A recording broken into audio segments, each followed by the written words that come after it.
There was once a tech executive who helped invent part of Wi-Fi technology. He made millions. But one day he bought thousands of dollars in gold coins, drove out to the Pacific Ocean, and started skipping them across the water, just for fun. Today, he is completely broke. He had brilliant technical skills, but his relationship with money was entirely driven by ego. He carried stacks of $100 bills several inches thick just to show off to anyone who would look. Now compare him to a man named Ronald Read. Read spent his entire life working as a gas station attendant and a janitor. He never made more than minimum wage. But he quietly saved what little he could and left it in simple automated investments.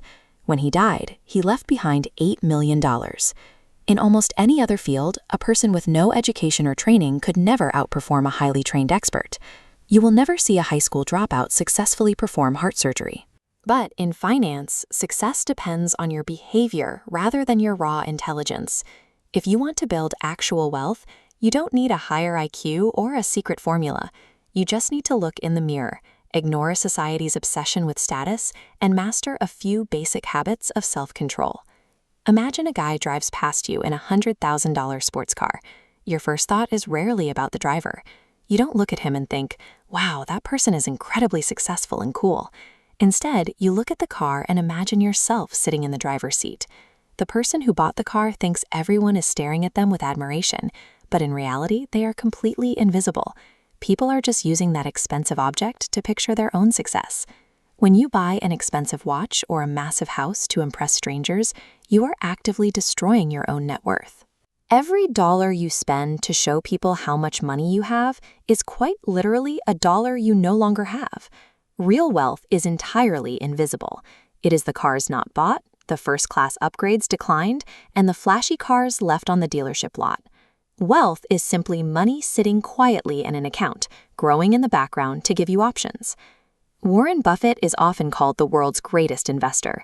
While thousands of books analyze his stock-picking skills, looking at the timeline of his life reveals that his true advantage is simply how long he's been at it.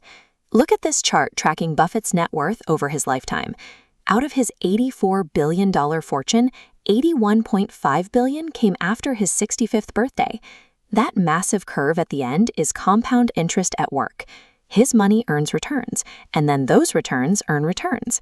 But the math gets ridiculous only if you give it decades to build. If you wait even a few years to start, you miss out on the steepest part of the growth entirely. To let time do that heavy lifting, you have to stay in the game. During the notorious stock market crash of 1929, a trader named Jesse Livermore made the modern equivalent of $3 billion in a single day while everyone else panicked. 4 years later, Livermore was completely broke and took his own life. Making money requires taking risks and optimism. Keeping money requires the opposite: fear, humility, and the painful acceptance that your gains can vanish overnight. If you want to get rich, you have to plan for the worst. Building an emergency fund and holding cash might feel boring, but it acts as your margin of safety. Because if you get wiped out by bad luck, time completely stops compounding your money. The stock market generates an average return of about 10% a year over the long run. But there is a catch.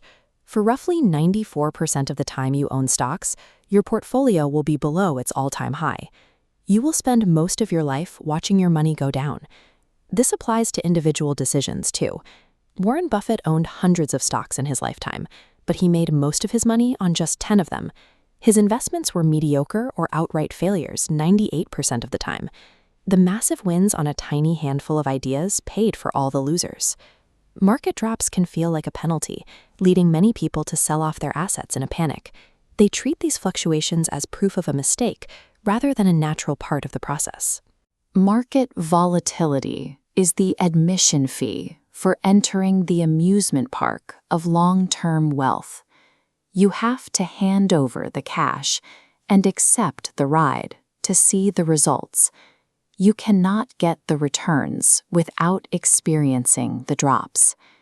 Enduring the fear, the doubt, and the terrifying swings of the market is the mandatory price tag for capturing life-changing wealth. There is one silent killer that ruins more portfolios than any market crash. Greed. Rajat Gupta was the CEO of McKinsey. By 2008, he was worth $100 million.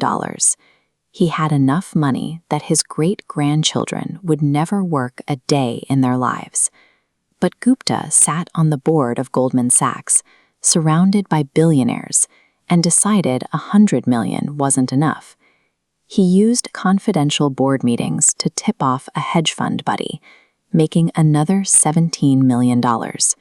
He got caught, ruined his reputation, and went to federal prison.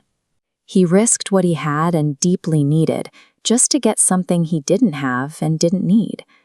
The absolute hardest financial skill in the world is getting the goalposts to stop moving.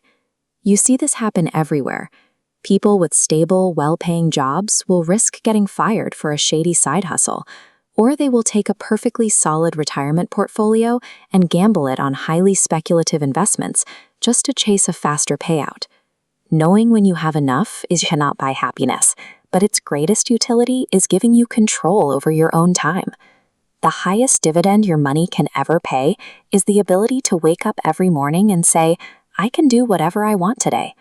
Being free from a job you hate or being able to weather an emergency without panic beats the temporary thrill of any luxury purchase. So track the dollars you spend just to look successful. Take that ego money and set up automatic transfers to a savings account. Build a boring emergency fund so you can survive a run of bad luck. Earning more is difficult, but spending less than you make is entirely within your control. You don't need a Wall Street degree or perfect timing. Doing well with money is simply about mastering your own behavior, keeping your ego in check, and using your capital to buy back your independence.